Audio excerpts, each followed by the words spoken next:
अस्सलाम वालेकुम क्लास। चलें, अब आज आप लोगों का एक बहुत इम्पोर्टेंट कॉन्सेप्ट डिस्कस करवा रहा हूँ। अभी हम अपने चैप्टर के उस आखिरी टॉपिक पे हैं जिसके बाद आपका ये चैप्टर ख़त्म हो जाएगा ऑलमोस्ट। और एडवांस इंस्ट्रूमेंटल मेथड्स, इससे मैंने आपको इससे पहले एक टॉपिक करवा दिया है स्पेक्ट्रोस्कोपी का।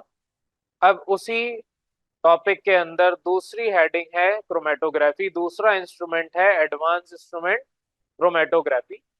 ज़ाहिर है चैप्टर आप पढ़ रहे हैं एनालिटिकल केमिस्ट्री, तो एनालिटिकल टेक्निक में आता ही है। तो एनालिटिकल टेक्निक में जो इंस्ट्रूमेंट आप यूज कर रहे हैं उसमें से एडवांस लेवल इंस्ट्रूमेंट कहलाया जाता है एक क्रोमेटोग्राफी। इसका काम क्या है? कंपोनेंट्स को सेपरेट करके देना।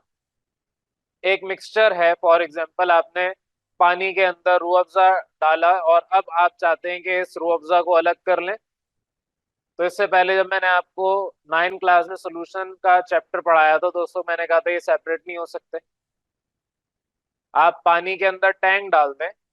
अब आजकल तो हमने टैंक को बायकॉट किया हुआ है क्योंकि पाकिस्तानी प्रोडक्ट नहीं है, लेकिन बहरहाल हमने क्योंकि उसको देखा हुआ है, इस्तेमाल किया हुआ है, तो ये आपकी एग्जांपल, ये कॉन्सेप्ट आपको क्लियर होगा कि अगर मैं पानी के अंदर टैंक डाल दूं तो उसको मैं सेपरेट नहीं कर सकता, वो एक सोल्यूशन बन गया, होमोजीनियस मिक्सचर बन गया। लेकिन क्रोमेटोग्राफी एक ऐसी टेक्निक है, ये एक आपके पास ऐसा एडवांस इंस्ट्रूमेंट है जो आपके उस चीज को भी सेपरेट करके दे सकता है। यानी कि अगर आप चाहें पानी के अंदर रूह अफ़ज़ा डाला है, रूह अफ़ज़ा को अलग करना चाह रहे हैं, पानी को अलग करना चाह रहे हैं, ये भी पॉसिबल है, लेकिन आप उसको रीयूज नहीं कर सकते। रीयूज का मतलब क्या? आपने पानी अलग कर लिया, रूह अफ़ज़ा अलग कर लिया, अब दोबारा रूह अफ़ज़ा अलग, वही जो आपने सेपरेट किया उसको रीयूज नहीं कर सकते, क्योंकि ये एक डिटेक्शन टूल है, ये डिटेक्ट करके बताएगा पानी के अंदर कौन सा मिनरल है, ये डिटेक्ट करके बता सकता है, ये उसको आपको अलग से करके नहीं दे सकता। अब क्योंकि ये क्रोमेटोग्राफी एक इतना एडवांस लेवल सब्जेक्ट है पूरा, आप इसको टॉपिक कहें सब्जेक्ट कहें, तो ये दोनों में आ सकता है। आगे यूनिवर्सिटी लेवल पे सिर्फ क्रोमेटोग्राफी के पूरे पूरे किताबें लिखी हुई हैं, तो ये एज अ सब्जेक्ट भी डील किया जाता है। इतना आसान नहीं है क्रोमेटोग्राफी को समझना, तो आपकी क्लास में आपके लेवल में बिल्कुल बेसिक सा इंट्रोडक्शन दिया हुआ है कि इसमें होता क्या है। इसकी डेप्थ में जितना जाएंगे उतना मुश्किल होता जाएगा आपके लिए, तो हम इसको उसी लेवल पे रखेंगे जिस लेवल पे किताब में रखा है। मैं आपको इन डेप्थ पढ़ाऊंगा भी नहीं। इसका काम क्या है क्रोमेटोग्राफी का? ये आपको किसी भी सब्सटेंस को उसके कंपोनेंट्स में ब्रेक डाउन करके बता देगा। फॉर एग्जाम्पल आपने एक मिक्सचर बनाया, पानी के अंदर आपने कोई भी चीज डाल दी, अब आप देखना चाहते हैं इसमें कंपोनेंट्स कितने, इवन आप देखना चाहते हैं इसमें एलिमेंट्स कौन कौन से, वो भी बता देगा। आप देखना चाहते हैं पानी के अंदर कैल्शियम है, सोडियम है, लिथियम है और दीगर कोई सब्सटेंस है, वो आपको ये इंस्ट्रूमेंट बता देगा कि अगर मौजूद है या नहीं मौजूद। तो आपके यहाँ पर जो क्रोमेटोग्राफी है ये एक एडवांस लेवल टेक्निक है, एनालिटिकल टेक्निक है, जिसके अंदर आप कंपोनेंट्स को सेपरेट कर सकते हैं। बस इतना आपको याद रखना है। किताब के ऊपर ही हम बात करेंगे मेनली, हम अभी इसको जर्नलाइज फॉर्म में समराइज कर रहे हैं। अब क्रोमेटोग्राफी यहाँ पर आपकी किताब ने दो कैटेगरी कर दी, एक आपको कहा गैस क्रोमेटोग्राफी, दूसरा आपको कहा लिक्विड क्रोमेटोग्राफी। यानी कि आपके पास गैस को अगर आइडेंटिफाई करना है, सेपरेट करना है, तो आप गैस क्रोमेटोग्राफी पढ़ेंगे, और अगर आपको लिक्विड करना है, लिक्विड यूज करना है, तो आप लिक्विड क्रोमेटोग्राफी करेंगे। आप लिक्विड को गैस क्रोमेटोग्राफी के थ्रू नहीं निकाल सकते, आपके पास एरर जनरेट हो जाएगा। तो अगर आपको एरर नहीं चाहिए तो जो इक्विपमेंट जिस चीज के लिए डिजाइन हुआ है आपको वही करना है। फॉर एग्जांपल गाड़ी के अंदर आप पानी डालेंगे तो गाड़ी नहीं चलेगी। गाड़ी के इंजन में ऑयल डलता है, इंजन का अपना एक पर्टिकुलर ऑयल होता है, गलती से आप इंजन ऑयल की जगह पानी डाल दें तो आपका इंजन खराब हो जाएगा, चलेगा नहीं। सिमिलरली गाड़ी के अंदर जहाँ पेट्रोल डलता है वहां पर पेट्रोल की जगह आप पानी डाल दें, हो सकता है किसी ने पानी से चलने वाली गाड़ी बनाई हो, बिल्कुल बनाई होगी, जैसे इलेक्ट्रिक व्हीकल्स है उसमें पेट्रोल का कॉन्सेप्ट नहीं है, वो चार्ज होती है। लेकिन अभी हम बात कर रहे हैं जो चीज जिसके लिए डिजाइन है। अब आप बैटरी के अंदर पेट्रोल डाल दें और समझेंगे इसको आप स्टार्ट करेंगे चलेगा, तो हो सकता है धमाके हो जाए, गाड़ी नहीं चलेगी। सिमिलरली आप गाड़ी जिसमें पेट्रोल डालते हैं उसमें पेट्रोल डालने के बजाय उस जगह पर आप चार्जर लगा दें, अगेन गाड़ी चार्ज तो नहीं होगी, उसको पेट्रोल चाहिए। जो चीज जिसके लिए डिजाइन है आपको उसके लिए वही काम करना है। तो अगर गैस आपको सेपरेट करनी है या वोलेटाइल लिक्विड्स के बारे में आपको पता होना चाहिए। वोलेटाइल का मतलब क्या है, जो एकदम से कन्वर्ट हो जाए into gases state from liquid. तो वोलेटाइल लिक्विड्स होते हैं। वोलेटाइल लिक्विड का मतलब क्या है कि उनका वेपर प्रेशर इतना ज्यादा होता है कि वो फौरन से निकल आते हैं, और वो लिक्विड वापस बनने में उनको ट्रबल होती है। फॉर एग्जांपल पेट्रोल में आपके यहाँ पर एक ग्लास में ला के रख दूं, वो ग्लास में जो पेट्रोल है वो फौरन इवेपोरेट हो जाएगा, और वही उस जैसा एक और ग्लास में पानी का भर के रख दूं तो पानी देर से इवेपोरेट होगा। वजह उसकी क्या है कि आपके पास जो पेट्रोल है ये एक वोलेटाइल लिक्विड है। ये लिक्विड फॉर्म में ही होता है, लेकिन ये गैसेस स्टेट में फौरन शिफ्ट हो जाता है। तो दोनों सूरतों में आप गैस क्रोमेटोग्राफी यूज करेंगे। और सिमिलरली आपका लिक्विड क्रोमेटोग्राफी को हाई परफॉर्मेंस या हाई प्रेशर लिक्विड क्रोमेटोग्राफी भी कहते हैं, क्योंकि इसमें आप पंप हाई प्रेशर वाला यूज करते हैं। तो बहरहाल ये दो डिफरेंट कैटेगरी हमने यहाँ पर आज डिस्कस करनी है क्रोमेटोग्राफी के अंदर।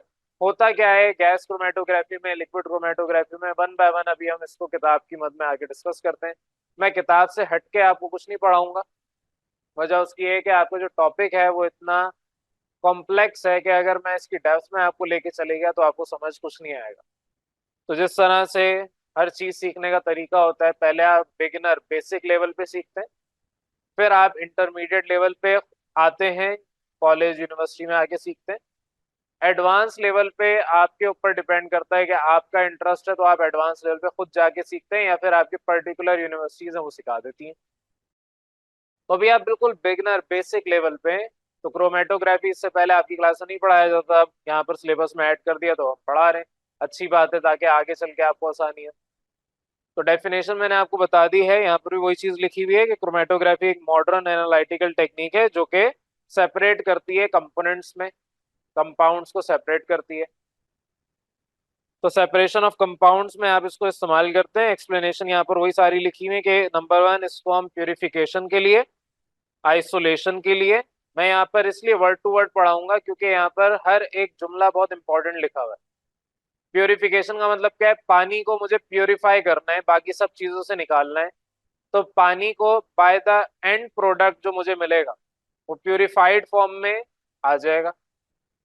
तो आप प्योरिफिकेशन के लिए भी इस्तेमाल करते हैं। आइसोलेशन, अब मुझे फॉर एग्जांपल एक पानी के अंदर रूह अफ़ज़ा आपने डाल दिया, मुझे आइसोलेट करना है, दोनों को अलग अलग करना है, तो क्या करेंगे, क्रोमेटोग्राफी का इस्तेमाल करेंगे।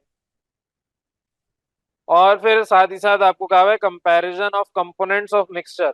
एक मिक्सचर के अंदर जो कंपोनेंट्स है उनका कंपैरिजन करना है। कि मिक्सचर है, फॉर एग्जांपल हवा is a mixture, air is a mixture. तो हवा के अंदर नाइट्रोजन भी है, ऑक्सीजन भी है, कार्बन डाइऑक्साइड, कार्बन मोनोऑक्साइड और भी दीगर गैसेस। तो आपके क्रोमेटोग्राफी, खासतौर पे गैस क्रोमेटोग्राफी से पता चल जाता है ये जो एयर मिक्सचर है, इस होमोजीनियस मिक्सचर में कौन कौन से कंपोनेंट कितनी कितनी मिकदार में मौजूद है। तो यहाँ पर कंपैरिजन भी आप ड्रॉ कर सकते हैं। बहरहाल यहाँ पर मजीद आपको कहा हुआ है it may be employed with all kinds of volatile and soluble substances. Volatile का मतलब अभी बताया थोड़ी देर पहले, सॉल्युबल सब्सटेंसेस जो डिसॉल्व हो जाएं, सॉल्युबल हो। पानी के अंदर टैंक डाल रहे हैं, पानी के अंदर नमक डाल रहे हैं, चीनी डाल रहे हैं, ये सारे क्या है, सॉल्युबल हैं।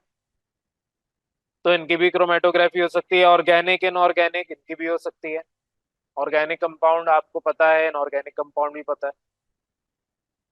पोलर एंड नॉन पोलर, ये भी आपको पता है। ये सारी बातें आपको मैं पीछे पढ़ा चुका हूँ। तो इसके अलावा भी बहुत सारी चीजें हैं, इनके लिए आप या तो इनकी प्योरिफिकेशन कर सकते हैं, इनको आइसोलेट कर सकते हैं, या इनको डिफ्रेंशिएट कर सकते हैं, कंपैरिजन का ड्रॉ कर सकते हैं। तो इसलिए आपके पास ये काम आता है। मजीद आपको बताया हुआ है क्रोमेटोग्राफी, आपके पास ये जो प्रोसेस है ये एक इसमें मोबाइल फेस होता है जिसके अंदर आपको कोई भी सॉल्यूट डिसॉल्व करना है। मोबाइल फेस का मतलब क्या है, जो मूव करता हो। एक इसमें होता है स्टेशनरी फेज। स्टेशनरी फेज का मतलब क्या है, जो स्टेशनरी हो, रुका हुआ हो। जो मोबाइल फेज है उसके अंदर आप सॉल्यूट डालते हैं, जिसके अंदर आपको जाहिर है अगर सॉल्यूट डाल रहे हैं तो दूसरा मोबाइल फेज क्या होगा, सॉल्वेंट होगा। ये बात समझ आती है? सॉल्यूट किस में जाएगा? सॉल्वेंट में जाएगा। तो बेसिकली मोबाइल फेज को आप सॉल्वेंट भी कह सकते हैं। मोबाइल फेज याद रखना है, ये मूव होता है, ये ट्रैवल करता है। तो बहरहाल क्रोमेटोग्राफी प्रोसेस में क्या होगा, डायग्राम आपको आगे बताई हुई है गैस और दूसरे वाले लिक्विड क्रोमेटोग्राफी में। अभी बहरहाल मैं आपको प्रोसेस समझा रहा हूं। इसके अंदर एक मोबाइल फेज होगा जिसके अंदर आप सॉल्यूट ऐड करेंगे और इसको आप कैरी करके लेके जाएंगे, अब वो पंप की मदद से हो या जिस चीज की भी थ्रू हो, ये कैरी करके उस सॉल्यूट को लेके जाएगा। ये मोबाइल फेज सॉल्वेंट, जिस सब्सटेंस को आपने एनालिसिस करना है, जिसका एनालाइज करना है, उसको आप लेके जाएंगे, मूव करेंगे किसके पास? स्टेशनरी फेज के पास जो रुका हुआ है। तो स्टेशनरी फेज के पास जाएगा। मजीद आगे कहा हुआ है कि जो डिफरेंट कंपोनेंट ऑफ मिक्सचर आपके हैं ये ट्रैवल करेंगे from mobile to stationary phase. Different speed होगी और डिफरेंट रिटेंशन टाइम होगा। अब ये जो रिटेंशन टाइम है, नाम से वाज़ेह वो वक्त जो ठहराने के लिए इस्तेमाल हो रहा हो। फॉर एग्जाम्पल, आपने खाना पका दिया, अक्सर कभी आपने चावल या बिरयानी इस तरह का खाना बनाया हो, तो उसमें दम लगाने के लिए रख दिया जाता है। वो दम लगाना अंग्रेजी में कहते हैं रिटेंशन टाइम। रिटेंशन टाइम का मतलब क्या है? जितनी देर के लिए वो चीज वहां पर प्रोसेस हो रही है। अब आपका खाना पक तो गया है, लेकिन आप उसको फिर भी छोड़ते हैं। पिज्जा कभी आपने बेक किया हो, पकाया हो, तो पिज्जा जब आप बनाते हैं उसमें ओवन के अंदर फिर भी आप उसको रखते हैं, उसको भी हम रिटेंशन टाइम ही कहते हैं। उसमें कोई हीट नहीं कर रहे, आग नहीं जल रही, सब कुछ बंद होता है, लेकिन आप उसको वहीं पे छोड़ देते हैं। वो जो वक्त है उसको ठहरने के लिए आप देते हैं। वो ठहरने के लिए जो वक्त लग रहा है उसे कहा जाता है रिटेंशन टाइम। अब यहाँ किताब ने आपको प्रॉपर डेफिनेशंस दी हुई हैं इनकी, लेकिन कॉन्सेप्ट आपको समझ आ जाना चाहिए। मोबाइल फेज क्या है? वो जो सब्सटेंस मूव कर रहा है, वो जो सॉल्वेंट मूव कर रहा है, तो moving fluid stream of liquid, obviously solvent आपका लिक्विड है, जिसके अंदर सैंपल, जिसके अंदर आपने सॉल्यूट डाला। सॉल्यूट क्या है? सैंपल ही तो है। Liquid containing sample up to stationary phase, जो स्टेशनरी फेज के पास लेके जा रहा है उसे आप कहते हैं मोबाइल फेज। मैं आपको ट्रांसलेशन के साथ साथ समझा रहा हूँ ताकि आपको याद करना आसान हो जाए। स्टेशनरी फेज क्या है? वो जो रुका हुआ है, जो मूव नहीं हो रहा, ठहरा हुआ है। रिटेंशन टाइम क्या है? वो टाइम जो कि आपका इस्तेमाल हो रहा है for separation of components in compound from start to end. Start to the elution लिखा हुआ है और एग्जिट। इल्यूजन कहते हैं वो मिक्सचर को जिसमें आपके पास ये सब मिक्स हो चुका है, या अगर मोबाइल फेज पूरा मिक्स हो चुका है, जो आपका सैंपल था वो पूरा मिक्स हो चुका है, और एक जो आपके पास सोल्यूशन बना है, उस सोल्यूशन को हम कहते हैं यहाँ पर, इस यहाँ जो हम पर्टिकुलर टर्म यूज कर रहे हैं, इल्यूजन। तो इल्यूजन बोले, बेसिकली ये सोल्यूशन ही है किसका? आपके पास सैंपल और मोबाइल फेज का। ठीक है।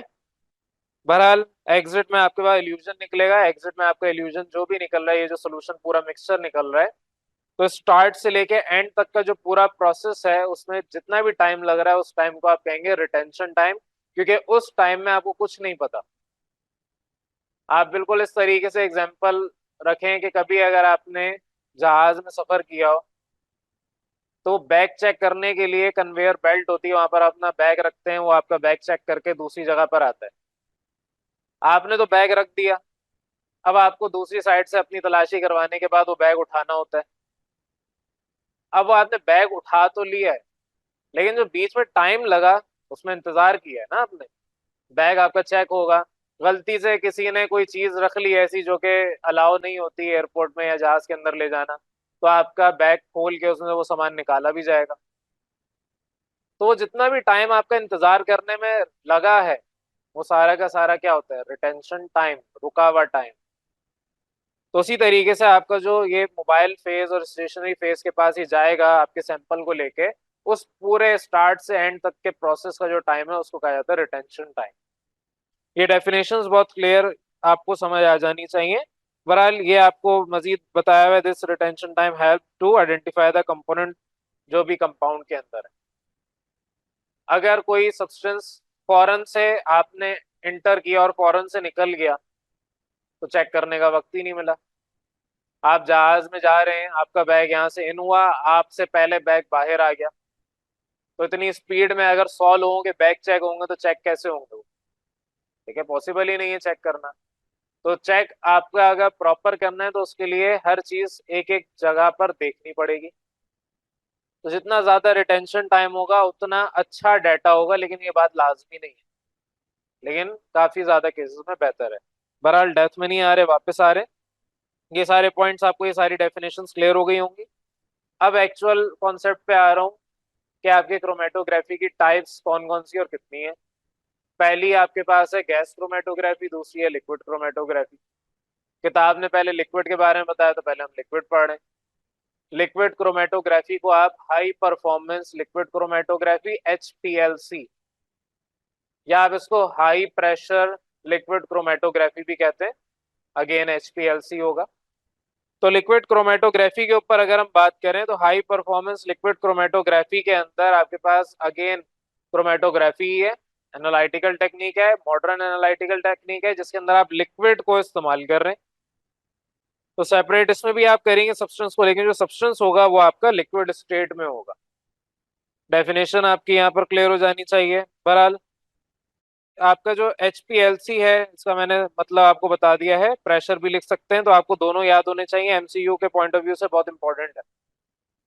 आपके पास एग्जाम में आ सकता है कि HPLC स्टैंड्स फॉर, अभी हम MCQs पे आएंगे तब देखेंगे, लेकिन अभी मैंने देखे नहीं है MCQs, मैं वैसे ही बता रहा हूँ कि ये आपका MCQ बनाया जा सकता है। तो बहरहाल high performance liquid chromatography HPLC, इसके अंदर क्या क्या है डायग्राम पे आ जाए। किताब में डायग्राम एक अच्छी सी बना के दी हुई है आपको। आपके पास सबसे पहले यहाँ पर एक मोबाइल फेस का रिजर्वॉयर है। रिजर्वॉयर ऑफ मोबाइल फेस का मतलब क्या है? जहां पर आपने मोबाइल फेस सॉल्वेंट इकट्ठा करके रखा हुआ है। मोबाइल फेस क्या है? सॉल्वेंट ही है। इसके अंदर आप क्या डालेंगे? सैंपल अपना। सैंपल क्या है? सॉल्यूट है। ठीक है, कॉन्सेप्ट याद होने चाहिए, 9 क्लास में ये सब आप सीख के आए हुए। सॉल्यूट जो कम क्वांटिटी में हो, सॉल्वेंट जो ज्यादा क्वांटिटी में हो। बहरहाल लिक्विड के हवाले से भी बात कर रहे हैं। मोबाइल फेस का रिजर्वॉयर है, दूसरा पंप यहाँ पर बनाया हुआ है। ये जो आपका सॉल्वेंट है यानी कि आपका मोबाइल फेस है, ये पंप करके जाएगा, तो पंप एक मौजूद है। इंजेक्टर एक मौजूद है। इंजेक्टर का काम क्या है? इंजेक्ट करना। इंजेक्टर, इंजेक्शन कभी ना कभी लगाया होगा, डॉक्टर के पास जाते होंगे डर डर के, और आपके इंजेक्शन लगाता हो और डरते डरते आप उसको दो चार गालियां भी निकाल देते होंगे अंदर ही अंदर कि बहुत जोर से सुई चुभो दी। कोविड में सबको सुई लगाई थी। बहरहाल वो जो आपको इंजेक्ट किया था, उसी तरीके से यहाँ पर भी एक इंजेक्टर है। ये क्या करेगा? आपके मोबाइल फेस को इंजेक्ट करेगा।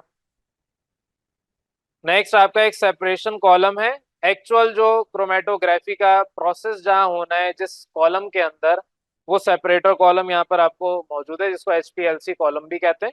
ये सारी चीजें डायग्राम में बनी हुई है। तो आपके पास यहाँ पर HPLC का कॉलम भी दिया हुआ है, सेपरेट करेगा। उस कॉलम के अंदर आपके पास बहुत सारी चीजें लगी हुई होती हैं, हम उसकी डेप्थ में नहीं जा रहे। बहरहाल एक आपके पास डिटेक्टर होता है। डिटेक्टर क्या करेगा? जो आपने मोबाइल फेस के साथ सैंपल भेजा था, वो क्या है? वो डिटेक्टर का काम है डिटेक्ट करना।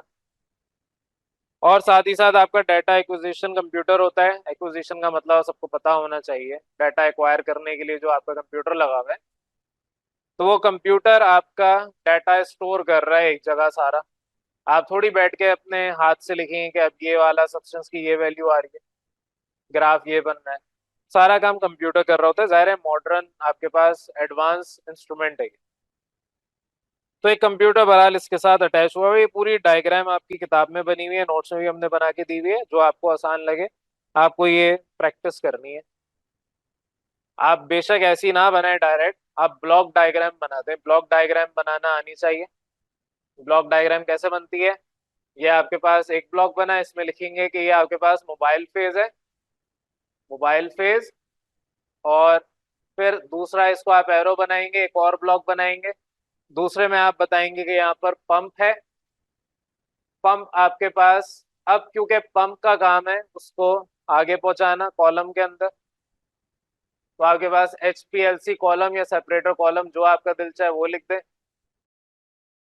फिर इस कॉलम के अंदर आपके पास डिटेक्टर टूल्स लगे हुए हैं कुछ इस तरीके के। तो डिटेक्टर आपके पास है, यहाँ से आपके पास ये डिटेक्टर के पास पहुंचा, और फिर उसके बाद डिटेक्टर के साथ कंप्यूटर अटैच्ड है, तो आपके कंप्यूटर ने उसको एनालाइज कर लिया। अब अगर आपको फॉर एग्जाम्पल प्रैक्टिस नहीं है, क्वेश्चन आया था एग्जाम में और आपके पास वक्त भी नहीं है, दिमाग में आ भी नहीं रहा, तो बजाय आप डायग्राम बिल्कुल एक्यूरेट बनाने के इस तरह ब्लॉक डायग्राम भी बना सकते हैं, लेकिन इस बात में मैं ये नहीं कहूंगा कि नंबर पूरे मिलेंगे, नंबर काटे जा सकते हैं, लेकिन कुछ ना होने से होना बेहतर है। तो अगर आपके दिमाग में, छोटे से दिमाग में जो अखरोट से भी छोटे साइज का है, तो उस दिमाग में अगर ये चीजें नहीं घुसी, तो कम से कम अपने दिमाग को इस्तेमाल तो कर सकते हैं ना।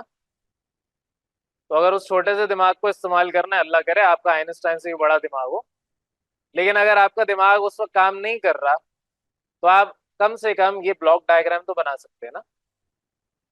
तो आप ब्लॉक डायग्राम भी बना लेंगे अगर आपको इसकी प्रैक्टिस नहीं होगी, या आपको उस वक्त जहन में नहीं आ रहा, प्रैक्टिस की थी लेकिन अब भूल गए। तो बहरहाल वापस आ रहा हूँ आपके टॉपिक के ऊपर। ये सारी बातें हमने गालबन कर ली हैं कि इक्विपमेंट कौन कौन से होते हैं। अब इसके फ्लो को, इसके प्रोसेस को समझते हैं। तो यहाँ पर क्या होगा, मोबाइल फेज जो आपके पास है, लिक्विड फेज है वो बेसिकली, इसको आप पंप करेंगे। यही सारी लाइन टू लाइन पढ़ के समझा रहा हूँ। थ्रू द कॉलम, ये पंप करके कहाँ जाएगा, कॉलम के पास जाएगा। कॉलम आपके पास पैक्ड है विद द एब्जॉर्बेंट। जाहिर है आपके पास जो यहाँ से लिक्विड जा रहा है, मोबाइल फेज है, अंदर एब्जॉर्बेंट लगे होंगे एब्जॉर्ब करने के लिए। तो जो लिक्विड यहाँ से गया वो एब्जॉर्ब हो जाएगा। जो लिक्विड के अंदर, मोबाइल फेस के अंदर आपने सॉल्यूट डाला था, अपना सैंपल डाला था, वो भी एब्जॉर्ब हो जाएगा। जब वो एब्जॉर्ब हो जाएगा, तो आपके पास अब डिटेक्टर का काम है, जो जो एब्जॉर्ब हो गया वो डिटेक्ट करके बताना कि एब्जॉर्ब क्या हुआ था। ठीक है। तो ये आपके पास इस तरीके से एब्जॉर्बेंट लगा होता है, जो आपका एचपीएलसी कॉलम, पैक्ड कॉलम है, उसके अंदर एब्जॉर्बेंट लगा हुआ है। तो आपकी जब सेपरेशन होगी, अब पंप का इसलिए इस्तेमाल होता है ताकि एक सेपरेशन प्रॉपर हो और जल्दी हो जाए। अगर पंप नहीं होगा तो आपकी सेपरेशन हो तो जाएगी लेकिन बहुत स्लो होगी। मैं अगर आपसे कहूं कि फर्ज करें कि आपने ड्रिल करना है, ड्रिल करना है आपने दीवार के अंदर, तो आप ड्रिल मशीन का इस्तेमाल करेंगे। अगर मैं आपसे कहूं कि नहीं, ड्रिल मशीन इस्तेमाल ना करें, आप एक कील पकड़ें या स्क्रू पकड़ें और स्क्रू ड्राइवर से वह वैसे ही स्क्रू घुमाते जाएं और दीवार में सुराख कर दें, क्योंकि आपने उसमें अपनी तस्वीर टांगनी है, तो कभी भी आपकी दीवार में सुराख नहीं होगा। आपको एक प्रेशर के साथ मोटर जो दीवार के अंदर सुराख कर दे, ड्रिल कर दे, वो चाहिए। तो सिमिलरली आपका कॉलम क्योंकि पैक्ड है, जगह नहीं है उसके अंदर जाने की, तो आप पंप का इस्तेमाल करते हैं ताकि लिक्विड प्रेशर के साथ जाए। अदरवाइज आपके घर में जो मोटर लगी हुई है, जाहिर है आपके घर में भी पंप लगा हुआ है, जो कि आपके जो भी फ्लोर के अंदर टैंकी बनी हुई है उधर पानी ट्रांसफर करता है। अगर आप वो पंप नहीं लगाएंगे तो पानी कभी भी नीचे से ऊपर नहीं जाएगा। बात समझ आ रही है? तो यहाँ पर पंप इसलिए लगाना बहुत जरूरी है, अदरवाइज आपके पास जो प्रेशराइज्ड ये लिक्विड अगर नहीं होगा तो आपके पास एब्जॉर्ब भी सही से नहीं होगा, और जो एरर है वो जनरेट हो जाएगा। यही बात बताई हुई कि जो प्रेशर मैकेनिकल पंप है, ये इंश्योर करता है कि रैपिड सॉल्वेंट फ्लो हो, मोबाइल फेज जो आपके पास है उसका फ्लो रैपिड हो, जल्दी हो। अगर ये जल्दी नहीं होगा तो हमारा नुकसान है। फर्दर आगे बताया, flow rate of solvent affect करता है जो आपका रेजोल्यूशन ऑफ सैंपल कंपोनेंट्स है। अब सैंपल जो आपने डाला उसके अंदर फर्ज करें 3 कंपोनेंट है, तो यहाँ पर जो आपका फ्लो रेट है सॉल्वेंट का, किसका, मोबाइल फेज, सॉल्वेंट आप कह रहे हैं मोबाइल फेज, तो इसका जो फ्लो रेट है, फ्लो रेट का मतलब बहने की जो मिकदार है। कभी आपने नलके को खोला होगा, ज़ाहिर है मुंह हाथ धोते होंगे, रोजाना नहीं तो चले हफ्ते में एक बार तो धो ही लेते होंगे, नलका खोलते होंगे उसके लिए। अब उसमें जब आप पानी का फ्लो गिर रहा होता है, तो नलके के अंदर आप एडजस्ट करते हैं उसको कि उसका जो फ्लो है वो ज्यादा रखना है, कम रखना है।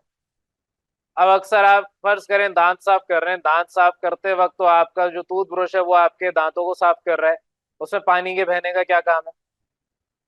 आप उसको बंद करते हैं या बहुत मिनिमम कर देते हैं, वो आपकी नेचर के ऊपर डिपेंड करता है।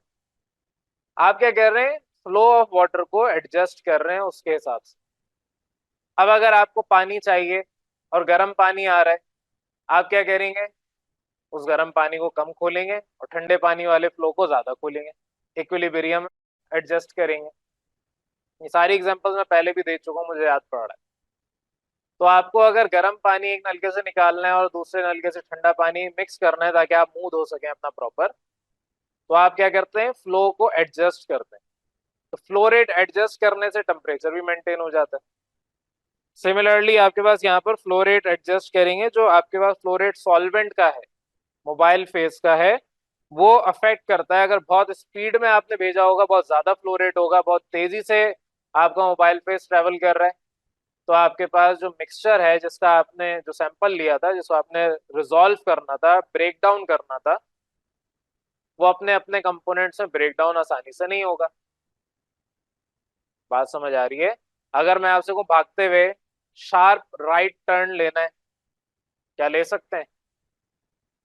आपको अपने आप को स्लो करना पड़ेगा। आप गाड़ी चला रहे हैं और आपने लेफ्ट या राइट गली में टर्न करना है, अब गाड़ी को स्लो करना पड़ेगा। गाड़ी को आप उसी स्पीड में 100 की स्पीड में चलाते हुए टर्न नहीं कर सकते, ठीक है? वरना क्या होगा, या तो आपकी गाड़ी टूटेगी या जो भी इंसान वहां पर था वो टूट जाएगा, या दोनों भी हो सकता है। ड्रिफ्ट तो नहीं होगी बहरहाल, ड्रिफ्ट के लिए आपके पास यहाँ गलियां बनी नहीं। तो आपको टर्न करने के लिए अपने स्पीड को स्लो करना पड़ेगा। सिमिलरली अगर ये मोबाइल पे जो सॉल्वेंट है, ये बहुत तेजी से फ्लो कर रहा होगा, तो आपके रिजॉल्व नहीं होंगे कंपोनेंट्स। तो आपके फ्लो रेट पे डिपेंड करता है, बहुत स्लो होगा तब भी नहीं होगा। अब गाड़ी रुकी हुई है और आप चाह रहे हैं कि वो टर्न हो जाए, या इतनी स्लो चल रही है आप चाह रहे हैं टर्न हो जाए, तो भी पॉसिबल नहीं है। एक प्रॉपर स्पीड होनी चाहिए, एक प्रॉपर फ्लो रेट होना चाहिए। बहरहाल आगे यहाँ पर मजीद ये बताया हुआ है कि जैसे जैसे आपके each component passes through the column, जो आपका डिटेक्टर है ये नोट्स अपने बनाता रहेगा, जो कि इसके इल्यूजन के, इल्यूजन क्या है, वो मिक्सचर जो कि आपका सारा कुछ अब मिक्स हो चुका है, स्टार्ट में जो डाला था एंड में जो निकला, वो सब मिक्स होने के बाद जो सोल्यूशन बना है उसे आप कहते हैं इल्यूजन। तो उसके डाटा को ये एक जगह लिखेगा और फिर आपके पास जो सिग्नल्स वगैरह हैं वो रिकॉर्डर को भेज देगा, यानी कंप्यूटर को भेज देगा। तो ये पूरा आपको एक प्रोसेस समझा दिया यहाँ पर लिक्विड क्रोमेटोग्राफी का। साथ ही साथ इसकी एप्लीकेशन भी बताई हुई कि इसको आप इस्तेमाल करते हैं ड्रग इंडस्ट्री।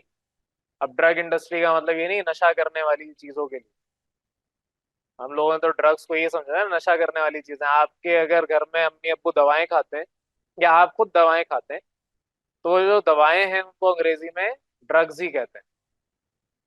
तो दवाएं अगर आपके पास हैं, उनकी डिटेक्शन करनी है, उनकी डिस्कवरी करनी है, तो वहां पर ये इस्तेमाल किया जाता है। सिमिलरली क्लिनिकल एनालिसिस, कोई भी क्लिनिक है वहां पर आके कोई रिसर्च हो रही है, उधर एनालाइज करना है, या रिसर्च नहीं भी हो रही, कोई सब्सटेंस है उसका एनालिसिस करना है, तो आप उसको एनालाइज कर सकते हैं। कॉस्मेटिक एनालिसिस, जो कॉस्मेटिक चीजें होती हैं उसके लिए भी आप इसकी एनालिसिस कर सकते हैं कि ये सही भी है या नहीं। अक्सर ऐसे भी कॉस्मेटिक प्रोडक्ट्स आ जाते हैं जो कि आपके लिए हार्मफुल होते हैं, आपकी स्किन के लिए हार्मफुल होते हैं, तो वहां पर पता चल जाता है कि हार्मफुल सब्सटेंस तो नहीं आया। फार्मास्यूटिकल, फार्मास्यूटिकल में से दवाएं नहीं आती, ये भी आपको क्लियर रखना है। फार्मास्यूटिकल का मतलब सिर्फ दवाएं नहीं होता, ठीक है? तो फार्मास्यूटिकल इंडस्ट्री में भी यूज होता है एनवायरमेंटल केमिस्ट्री। एनवायरमेंटल केमिस्ट्री पूरी डेफिनेशन याद की भी होगी आपने। एनवायरमेंट में जो कुछ भी है, हमने पूरे 2 चैप्टर एनवायरमेंटल केमिस्ट्री के पढ़े, तो उसमें भी आप इस्तेमाल करते हैं। बायोकेमिकल जेनेटिक्स के अंदर भी इस्तेमाल किया जाता है। ये सारी एप्लीकेशंस हैं। अब इसकी डेप्थ में जाने की जरूरत नहीं है कि बायोकेमिकल जेनेटिक्स में क्या होता है या इसमें क्या होता है, आपके ये एग्जांपल्स याद कर लें, अभी फिलहाल इतना काफी है। तो बहरहाल यहाँ पर आपका लिक्विड वाला पोर्शन क्रोमेटोग्राफी का हो जाता है कंप्लीट। इसके बाद मैं आपको गैस क्रोमेटोग्राफी करवा रहा हूँ, लेकिन यहाँ तो कोई कंफ्यूजन हो तो डिस्कस कर लें। बेटा एक सवाल आपने क्लास में जो पूछा है कि वेस्ट, ये जो वेस्ट है ये क्या है? वेस्ट आपके पास वो मोबाइल और स्टेशनरी फेज है, प्लस जो सैंपल आपने डाला था। अब सैंपल जो आपने डाला है वो सारा का सारा थोड़ी सेपरेट हो रहा है, आपको ये डिटेक्ट करके बता रहा है कि सैंपल क्या है, आपको ये अलग करके नहीं बता रहा। मैंने शुरू में आपसे क्या कहा था कि इससे आप रूह अफ़ज़ा और पानी अलग नहीं कर सकते, इससे आप डिटेक्ट कर सकते हैं कि इसमें रूह अफ़ज़ा है और पानी है। ठीक है, डिटेक्ट करके बताता है, सेपरेट करके नहीं बताता। तो जो सॉल्वेंट है उसमें सॉल्यूट डाला आपने, अब वो सॉल्यूट और सॉल्वेंट मिक्स करके आपको जो सोल्यूशन बना के दे रहा है, जिसको आप इल्यूजन भी कह रहे हैं, ये सोल्यूशन आपके पास अब सेपरेटेबल नहीं है। आप बाद में अपना सैंपल यानी सॉल्यूट नहीं निकाल सकते, तो ये क्या हुआ, वेस्ट ही हुआ ना। लेकिन हमें ये पता चल गया कि इसके अंदर सब्सटेंस कौन कौन से। अब ये कहाँ काम आता है, फॉर एग्जाम्पल आपने कोई ऑर्गेनिक चीज बनाने की सोची, आपने दूध लिया, उसके अंदर कोई और सब्सटेंस आपने डाल दिया, और फिर उसको आपने स्किन केयर प्रोडक्ट के नाम से बेचना शुरू कर दिया। एग्जाम्पल दे रहा हूँ नॉर्मल, मुझे नहीं पता ऐसा होता भी, ये पॉसिबल या नहीं। अब आपको चेक करना है कि ये जो स्किन केयर प्रोडक्ट है ये आपके हेल्थ के लिए, स्किन के लिए सही भी है या नहीं। तो आप क्या करेंगे, क्रोमेटोग्राफी में वो एक सैंपल डालेंगे, वो आपको डिटेक्ट करके बताया कि इसके अंदर ये चीजें मौजूद है। अब इसका मतलब ये नहीं है कि उसने आपको अलग करके दे दिया कि इसके अंदर ये इतना % कैल्शियम है, ये अलग से थैली में पकड़ा दिया आपको, इसमें इतना कार्बन बेस्ड प्रोडक्ट है, ये अलग से थैली में पकड़ा दिया, ऐसा नहीं हो रहा। इसमें आपकी सिर्फ डिटेक्शन हो रही है। डिटेक्शन से पता चल जाएगा कि अब आपका जो सैंपल है वो आपके लिए यूजेबल है या नहीं। ठीक है। अब अगली दफा फॉर एग्जांपल आपको पता चल गया कि ये पहला सैंपल खराब है, अगली दफा आप वो प्रोडक्ट ही नहीं लेंगे, और अगर आप वो प्रोडक्ट खुद बना रहे तो अगली दफा कंपोजिशन अपनी चेंज कर देंगे।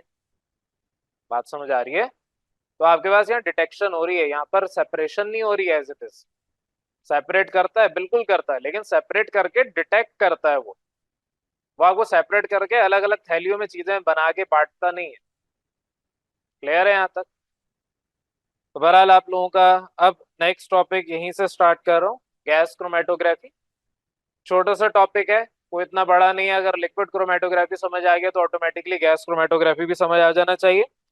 बहरहाल गैस क्रोमेटोग्राफी आपके पास यहाँ पर एक साइंटिस्ट का नाम बताया हुआ है, नोबेल प्राइज विनर थे मार्टिन साहब, जॉन पोर्टर मार्टिन पूरा नाम है। 1950 के अंदर इन्होंने आपके ये गैस क्रोमेटोग्राफी के बारे में बताया था, और इसको हम father of modern gas chromatography के नाम से भी जानते हैं या रिकॉल करेंगे आगे चल के। अगेन ये पॉइंट क्यों डिस्कस किया, क्योंकि एमसीक्यू में आ सकता है, आपसे एमसीक्यू पूछा जा सकता है father of modern gas chromatography was या इज जो भी, तो आपको पता होना चाहिए उनका नाम, या नाम आ गया और बोला कि इन्होंने क्या किया था तो आपको तब भी पता होना चाहिए। बहरहाल गैस क्रोमेटोग्राफी और लिक्विड क्रोमेटोग्राफी में कोई एज सच खास डिफरेंस नहीं है, डायग्राम थोड़ी सी फर्क है इनमें, और यहाँ पर जो आपके तरीका है, प्रोसेस है, वो थोड़ा सा डिफरेंट है। यहाँ पर आपके पास डेफिनेशन उसी तरीके से है कि ये सेपरेट कर रहा है गैस या वोलेटाइल कंपाउंड्स को। तो गैस आपके पास बोले, वोलेटाइल कंपाउंड्स भी लिक्विड हैं, लेकिन लिक्विड आपके क्या कर रहे हैं, वो गैसेस फेज में तब्दील हो रहे हैं। तो बहरहाल आपके पास यहाँ पर अगेन उसी तरीके से काम हो रहा है जैसे लिक्विड के अंदर हो रहा था। अब यहाँ पर सेपरेशन ऑफ गैसेस या वोलेटाइल कंपाउंड हो रहे हैं, लेकिन इन गैसेस स्टेट की बात हो रही है, लिक्विड स्टेट में नहीं होंगे। यहाँ पर जो मोबाइल फेज होगा वो भी लिक्विड स्टेट में नहीं होगा, गैसेस स्टेट में भी होगा। तो आपके सेपरेशन के बारे में बताया हुआ है, इसको आप एक्सचेंज करते हैं बिटवीन मोबाइल फेज और लिक्विड या सॉलिड स्टेशनरी फेज होता है। पहले क्या था, लिक्विड ही मोबाइल फेज था और लिक्विड ही स्टेशनरी फेज था, लेकिन अब यहाँ पर गैस क्रोमेटोग्राफी में मोबाइल फेज गैस है, और जो स्टेशनरी फेज है वो लिक्विड भी हो सकता है, सॉलिड भी हो सकता है, दोनों हो सकता है। तो बहरहाल आपके पास ये बात क्लियर हो जानी चाहिए, मोबाइल फेज किसके पास जा रहा है, स्टेशनरी फेज के पास जा रहा है। पीछे लिक्विड क्रोमेटोग्राफी में भी आपके स्टेशनरी फेज था और मोबाइल फेज उसके पास जा रहा था। वापस आ रहा हूँ, इंस्ट्रूमेंट ऑफ गैस क्रोमेटोग्राफी के अंदर बताया हुआ क्या क्या है, डायग्राम साथ साथ देखें। गैस सिलेंडर है जिसके अंदर आपके पास मोबाइल फेज मौजूद है। तो यहाँ पर आपके पास जो गैस है वो इनर्ट गैस होती है, ज्यादातर आपके पास जो नोबल गैसेस हैं वो होती हैं, या नाइट्रोजन को भी हम as a inert gas consider करते हैं तो वो भी डाल सकते हैं। तो इनर्ट गैस सिलेंडर आपके पास होता है, सैंपल इंजेक्टर होता है, पीछे भी था इंजेक्टर, पीछे एक पंप था क्योंकि लिक्विड को पंप करना पड़ता है, गैस को पंप करना नहीं पड़ता। आपके टैंक में अगर गैस भर दूं तो ऑटोमेटिकली ऊपर जाएगी, लेकिन लिक्विड अगर भर दूं तो लिक्विड ऊपर नहीं आएगा। तो पीछे पंप था, यहाँ पर पंप नहीं है। बहरहाल इंजेक्टर दोनों में थे। गैस क्रोमेटोग्राफ जो आपके पास पीछे HPLC कॉलम था, यहाँ पर आपके पास गैस क्रोमेटोग्राफ है। तो यहाँ पर आपके पास गैस क्रोमेटोग्राफ है जिसमें स्टेशनरी फेज आपने रखा हुआ है, अगेन डिटेक्टर है और डाटा कलेक्शन के लिए कंप्यूटर रखा हुआ है, डिवाइस रखी हुई है। उसी तरीके से सारा कुछ है, बस गैस के मुताबिक चीजों को हमने चेंज कर दिया है। बहरहाल आपके गैस जो कि मोबाइल फेज के अंदर हम ले रहे हैं, मोबाइल फेज आपके जो है वो गैस है, और जो गैस सिलेंडर है जिसके अंदर आपने अपना ये इनर्ट गैस फॉर एग्जांपल डाली हुई है, ये आपके गैस, इधर मजीद लिखा हुआ है gas cylinder controls the gas passage up to the sample injector. तो सिलेंडर क्यों रखा है? क्योंकि आपके वहां पर गैस के पैसेज को कंट्रोल करना है। अदरवाइज गैस के हम प्रेशर को कंट्रोल कर सकते हैं, लेकिन गैस के वॉल्यूम को कंट्रोल करना मुश्किल काम। प्रेशर कंट्रोल करना थोड़ा बनिस्बत आसान काम। बहरहाल आगे पॉइंट डिस्कस कर रहा हूँ, इससे क्या फायदा होगा। Proceeds toward two column gas chromatograph, यानी टू कॉलम का मतलब अगर डायग्राम देखें इसमें दो कॉलम है, तो दो कॉलम डायग्राम में नजर आने चाहिए। तो दो कॉलम इसलिए इसका नाम रखा है टू कॉलम गैस क्रोमेटोग्राफ। तो बहरहाल इंजेक्टर है, इंजेक्टर से आप अपनी गैस को इन कर रहे हैं, अंदर आपके पास कॉलम के अंदर स्टेशनरी फेस पड़ा है, वो लिक्विड भी हो सकता है आपके पास या सॉलिड भी हो सकता है। और पूरे इस क्रोमेटोग्राफ के अंदर, पूरे इस डिवाइस के अंदर आपका टेम्परेचर यूनिफॉर्म रखा जाता है। अब ये वर्किंग प्रिंसिपल याद करने वाली चीज है, इसमें कोई कॉन्सेप्ट क्लैरिटी की जरूरत नहीं है, याद करना है। ये प्रोसेस है, प्रोसेस ऐसे हो रहा है। गाड़ी चलाने के लिए आपको गाड़ी चलाने का प्रोसेस याद करना है। आपको ये कॉन्सेप्ट याद नहीं करना है कंबशन हो रही है, कितना कार्बन डाइऑक्साइड प्रोड्यूस हो रहा है, कॉन्सेप्ट क्या है इसके पीछे। गाड़ी चलाने के लिए प्रोसेस को फॉलो करना है, तो वर्किंग प्रिंसिपल क्लियर होना चाहिए। बहरहाल यूनिफॉर्म टेम्परेचर आपने रखना है स्टेशनरी फेज जहां पर है। अब आगे मजीद आपको बताया हुआ है, जब आपके पास कंपाउंड रीच करेगा इनटू द डिटेक्टर, जो आपको मोबाइल फेज है उसके साथ जो भी कंपाउंड आपने भेजा है, जो भी आपकी गैस गई है, उसको आपने ज़ाहिर है इंजेक्टर के थ्रू इन किया था। अब उसको आपने अगर डिटेक्ट करना है तो वो आपका पहले डिटेक्टर के पास जाएगा, वहां पर डिटेक्ट होगा, इल्यूजन बनेगा, और उसके बाद सिग्नल आपका अगेन कंप्यूटर उसको कलेक्ट कर लेगा। तो प्रोसेस इतनी डेप्थ में नहीं बताया हुआ, सिंपल सिंपल से बताया हुआ है कि आपके पास यहाँ पर गैस है मोबाइल फेज में, आपका कंपोनेंट, आपका कंपाउंड वो भी गैस है, मोबाइल फेज के साथ मिक्स हुआ, उसे आपने गैस क्रोमेटोग्राफ के साथ भेजा, स्टेशनरी फेज के साथ मिक्स हुआ, वहां पर आपके पास क्रोमेटोग्राफ अपना काम करेगा, डिटेक्टर उसको डिटेक्ट करेगा, और जो कंप्यूटर है उस डिटेक्ट किए हुए डाटा को एनालाइज करके आपको रिपोर्ट दे देगा। बस ऊपर ऊपर से सारी चीजें आपको बताई हुई हैं, डेप्थ में आपको नहीं जाना है क्योंकि आपका लेवल अभी नहीं है। अगेन इसकी एप्लीकेशन में बात करें कहाँ का इस्तेमाल हो रहा है, analysis of inorganic compounds, carbohydrates, protein, lipid, vitamin, ये सब आपको पता है क्या होते हैं। इन सब की डिटेक्शन में काम आता है, एनालाइज करने में काम आता है। पॉल्यूटेंट जैसे कि बेंजीन एक पॉल्यूटेंट है, प्लास्टिक मटेरियल्स हो गए, डेयरी प्रोडक्ट्स हो गए, इन सब के एनालिसिस के अंदर आप अपने क्रोमेटोग्राफ को इस्तेमाल करते हैं। तो बहरहाल ये आपका एक छोटा सा टॉपिक था क्रोमेटोग्राफी का। वोलेटाइल कंपाउंड किताब में लिखा हुआ है, डू यू नो में खुद पढ़ लें, अदरवाइज मैंने आपको बहुत दफा बताया हुआ है कि वोलेटाइल कंपाउंड होते क्या है। तो ये सारी चीजें आज मैंने आपको किताब से लाइन टू लाइन सब पढ़ाया है ताकि आपको याद करना आसान हो। अदरवाइज मैं आपको अलग से भी पढ़ा सकता था किताब के बगैर, लेकिन घर जाके जब किताब खोलते तो कुछ समझ नहीं आता। तो अब यहाँ पर आपका पूरा टॉपिक ये वाला क्रोमेटोग्राफी वाला आज कंप्लीट हो गया है। इसके बाद फिर आपका गालबन एक ही टॉपिक रह गया है, इलेक्ट्रोकेमिकल मेथड्स वाला, तो उसके ऊपर फिर नेक्स्ट क्लास में बात करेंगे। यहाँ तक किसी हुई कंफ्यूजन तो बेटा डिस्कस कर लें पहले।